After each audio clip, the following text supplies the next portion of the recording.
The concept of a Satanic New World Order has been a topic of discussion among conspiracy theorists for decades. According to this ideology, a group of powerful individuals and organizations are working together to create a one-world government that would control every aspect of people's lives. Recently, some proponents of this theory have started to argue that the idea of global warming is being used as a tool to oppress people and bring about this New World Order. Proponents of this theory argue that the idea of global warming is being exaggerated and distorted by the media and governments to create a sense of panic and fear among the population. This fear is then used to justify the implementation of policies and laws that would restrict people's freedom and increase the power of the government. For example, the introduction of carbon taxes, climate change legislation, and sustainable development goals are seen as attempts to control people's behavior and limit their access to resources. They also claim that the science behind global warming is not as clear-cut as it is often presented. While there is agreement among the vast majority of climate scientists that human activities are contributing to global warming, there are still some uncertainties and debates about the extent and impact of this phenomenon.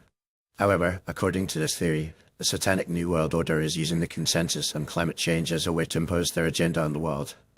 Moreover, some argue that the focus on global warming is being used to distract people from other important issues such as economic inequality, social injustice, and government corruption. By creating a sense of urgency and panic around climate change, the elite can divert attention away from their own nefarious activities and maintain their grip on power.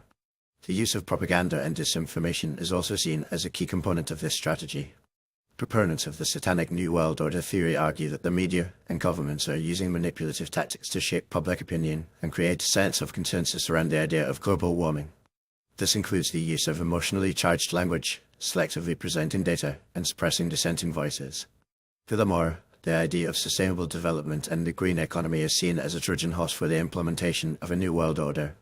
The emphasis on reducing carbon emissions, using renewable energy, and promoting eco-friendly practices is presented as a way to save the planet, but in reality, it is argued that this is just a pretext for increasing government control and corporate profits. In addition, some argue that the Satanic New World Order is using the idea of global warming to create a new form of spirituality and social control. The emphasis on environmentalism and the worship of the earth is seen as a way to create a new form of paganism, where people are encouraged to worship the planet rather than God. This, in turn, is seen as a way to undermine traditional values and promote a culture of relativism and nihilism. In conclusion, while the idea of a Satanic New World Order using global warming propaganda to oppress people may seem like a far-fetched conspiracy theory, it is a belief that is held by many people around the world. Whether or not one agrees with this theory, it is clear that the issue of global warming has become a highly politicized and polarizing topic, with many different interests and agendas at play. As such, it is essential to approach this topic with a critical and nuanced perspective, recognizing both the potential risks and benefits of the policies and initiatives that are being implemented to address this issue.